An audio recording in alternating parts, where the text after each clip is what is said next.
Hey YouTube, this is Lane. It's been a while since I did a video.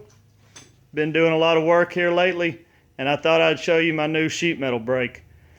Now I'll try to keep this short. I hadn't made many videos. Most of my stuff is beginner blacksmith, but every now and then you need to bend a little sheet metal, and if you don't have $2,000 to drop on a good brake, you can knock one out for say 200 bucks. And that's what this is. All scrap metal. It's not the best sheet metal brake in the world, but I'm going to tell you it'll bend and it'll do what I need it to do. So let me just go over it real quick. 4-inch channel iron.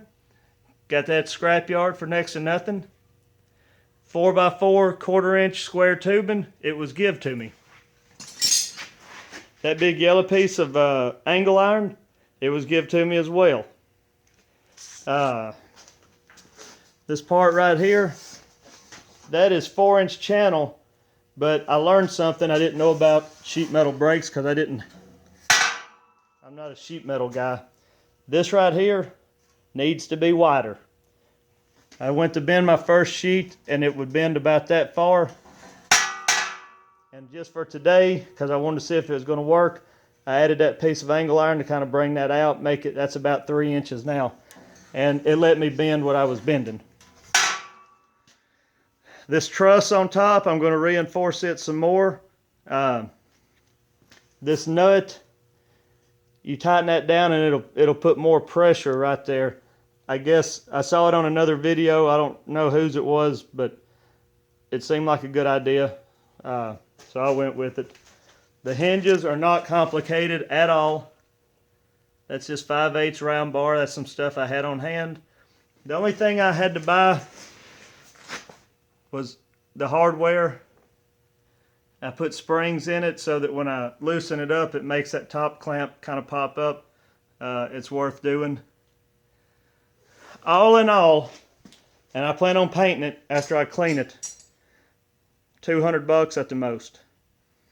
And I think the biggest piece I could put in here, and I don't know that it would bend it, I hadn't tried, it's going to be about 5 foot or a little bit less.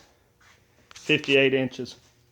So you might be thinking, what kind of bend can a junky brake like this make? Well, here's a test piece. It's just a nice round, and this is 11 gauge.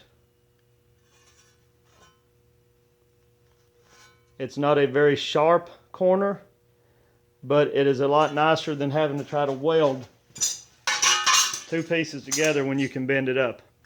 Okay, so this will just make basic bends. So I've got an idea. I'm going to get another piece of this, and I'm going to make another top piece that's got cutouts in it.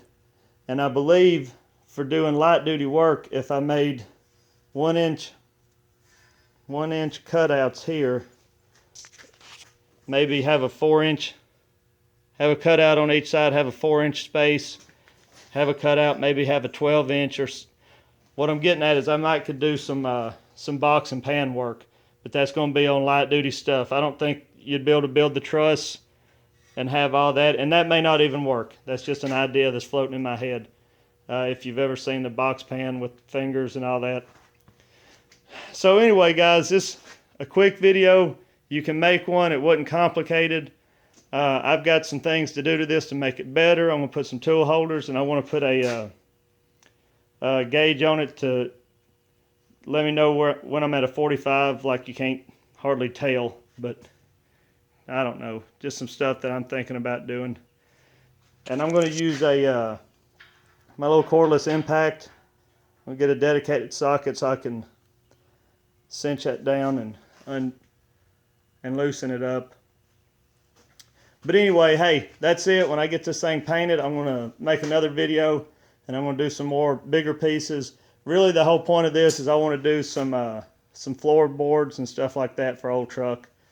And just whatever you want to bend sheet metal wise. 16 gauge is what I wanted to go with. I just happen to have a little piece of 11 gauge. It did fine, but I'll let you know how it works. I've got a Facebook page. Sometimes I post on it. Shallow Creek Smithy, that's the name of my shop. Or you can go to www.shallowcreeksmithy.com. that's our website, and there's a lot of pictures of stuff I've done in the past and some more pictures of the shop, which is a wreck right now. All right, guys, y'all have a good weekend.